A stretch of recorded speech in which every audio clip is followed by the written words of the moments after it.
అందరికీ నమస్కారం అండి. శుక్రవారం వస్తే చాలు అందరూ లక్ష్మీ పూజ చేసుకుంటూ ఉంటారు.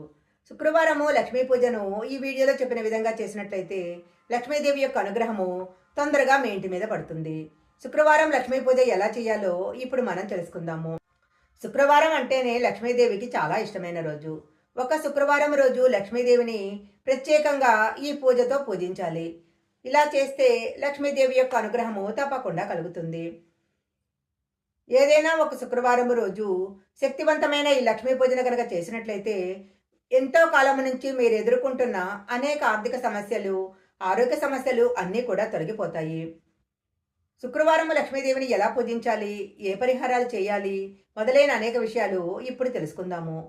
ముందుగా ఒక చిన్న రిక్వెస్ట్ అండి. మీరు కనుక మా ఛానల్ మొదటిసారి చూస్తున్నట్లయితే వెంటనే సబ్స్క్రైబ్ చేసుకోండి. పక్కనే ఉన్న బెల్ ఐకాన్ని యాక్టివేషన్ చేసుకుంటే మేము పెట్టే వీడియోలన్నీ కూడా మీకు ముందుగానే నోటిఫికేషన్గా వస్తాయి. ఇక లేట్ చేయకుండా వీడియోలోకి వెళ్ళిపోదాము. ఒక శుక్రవారం రోజు స్త్రీలు ఉదయమే అంటే బ్రహ్మముహూర్తంలో నిద్రలేచి ఇంటి ముందు కళ్ళాబు చల్లి రంగురంగుల ముగ్గులు తీర్చిదిద్దుకోవాలి. బ్రహ్మముహూర్తంలో లక్ష్మీ పూజ చేయలేని వారు ఉదయం 9 గంటల లోపు ఇంట్లో పూజ చేసుకోవచ్చు. ముందుగా ఇంటిని శుభ్రం చేసుకొని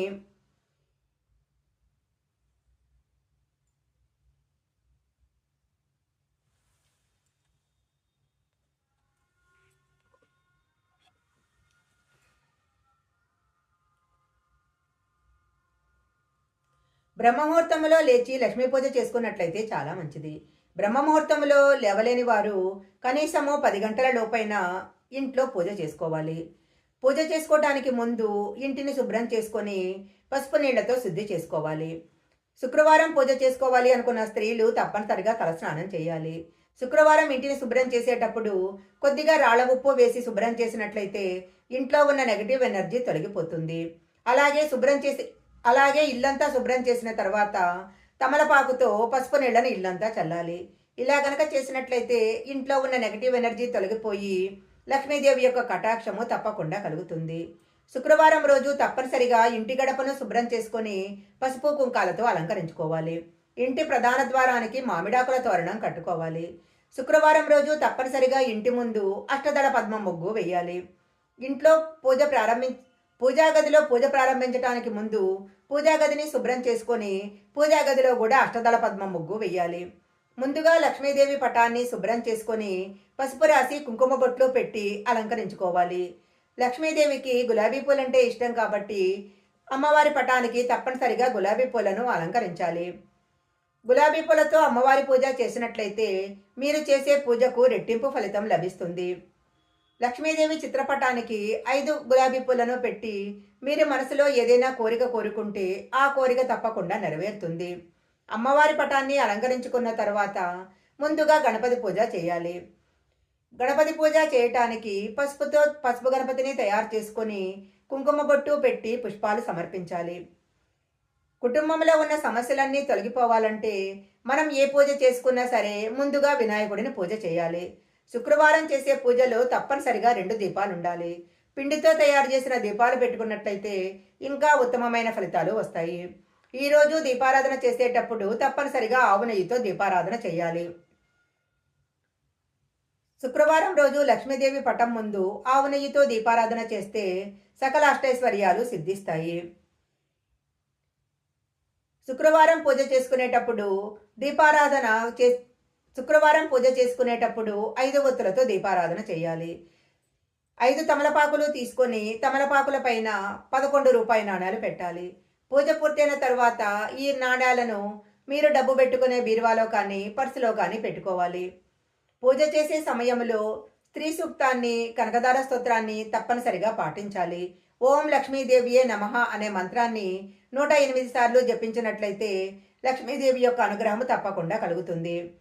ఎవరైతే డబ్బు సమస్యలతో బాధపడుతున్నారో అలాంటి వారు శుక్రవారము అమ్మవారి పూజ చేసిన తర్వాత 2 ఎండు ఖర్జూరాలు నైవేద్యంగా పెట్టినట్లయితే లక్ష్మీదేవి యొక్క కటాక్షము తప్పకుండా కలుగుతుంది.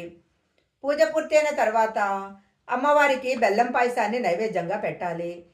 తర్వాత పచ్చకర్పూరంతో అమ్మవారికి హారతి ఇవ్వాలి. పూజలో మనం పెట్టిన తమలపాకులను తీసి ఒక దండలాగా అల్లి ఇంటి గుమ్మానికి కట్టుకోవాలి. ఇలా గనక కట్టుకున్నట్లయితే ఇంటి మీద ఉన్న నరదృష్టి అంతా తొలగిపోతుంది. ఇలా ఉదయము పూజ చేసుకున్న తర్వాత సాయంత్ర సమయంలో అమ్మవారి పూజ మళ్ళీ చేసుకొని ఇంటి ముందు ప్రధాన ద్వారానికి రెండు వైపులా ఆవు నేతితో దీపాలను వెలిగించాలి. అలాగే తులసి కోట ముందు కూడా దీపారాధన చేయాలి. ఇలా చేస్తే లక్ష్మీదేవి యొక్క అనుగ్రహము తప్పకుండా కలుగుతుంది. శుక్రవారము పూజ పూర్తయిన తర్వాత రాత్రి సమయంలో ఒక గాజు గిన్నెలో కళ్ళుప్పు తీసుకొని ఇంట్లో ఒక మూలలో పెట్టాలి. మర్నాడు ఉదయము నిద్ర లేవగానే ఆ ఉప్పును ఎవరూ తొక్కని ప్రదేశంలో వేయాలి. ఇలా చేస్తే ఇంట్లో తప్పకుండా నెగటివ్ ఎనర్జీ దూరమైపోతుంది. ప్రతి శుక్రవారం రోజు ఇంటి ఉత్తర దిశలో కొన్ని పసుపు నీళ్లు చల్లి శుభ్రం చేయాలి. ఉత్తర దిశ ఎంత శుభ్రంగా ఉంటే ఇంటి సంపద అంత పెరుగుతుంది. శుక్రవారం ఇంట్లో పూజ చేసుకునేవారు పసుపు రంగు దుస్తులు ధరిస్తే చాలా మంచిది. శుక్రవారం రోజు శుక్రవారం రోజు రాత్రి సమయంలో నిద్రపోవటానికి ముందు ఒక చిన్న గిన్నెలో బియ్యం పోసి లక్ష్మీదేవి చిత్రపటం ముందు పెట్టాలి. ఇలా చేస్తే ఇంటికి అదృష్టం బాగా కలిసొస్తుంది. లక్ష్మీదేవి తులసి మొక్కలో కొలువై ఉంటుంది అంటారు. ప్రతి శుక్రవారము తప్పనిసరిగా తులసి మొక్కను పూజించాలి. ఎవరైతే తులసి మొక్కను పూజిస్తారో వారింట్లో అష్టైశ్వర్యాలు సిద్ధిస్తాయి. అకస్మాత్తుగా డబ్బు వస్తుంది. శుక్రవారం రోజు ఎట్టి పరిస్థితుల్లో నేతిని కరిగించకూడదు. అలాగే శుక్రవారం రోజున పొరపాటున కూడా నలుపు రంగు బట్టలు వేసుకోకూడదు.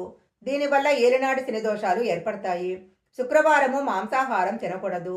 శుక్రవారము ఇల్లంతా బూజులు దులుపుకోవటము, ఇంట్లో ఉన్న చెత్త బయట వేయటం చేయకూడదు. ఇలా గనక చేస్తే ఇంట్లో డబ్బు సమస్యలు వస్తాయి. శుక్రవారము ఇంట్లో మగవారు క్షవరం చేసుకోకూడదు. ఈ వీడియోలో చెప్పిన విధంగా శుక్రవారము లక్ష్మీ పూజ చేసుకున్నట్లయితే సకల అష్టైశ్వర్యాలు సిద్ధిస్తాయి.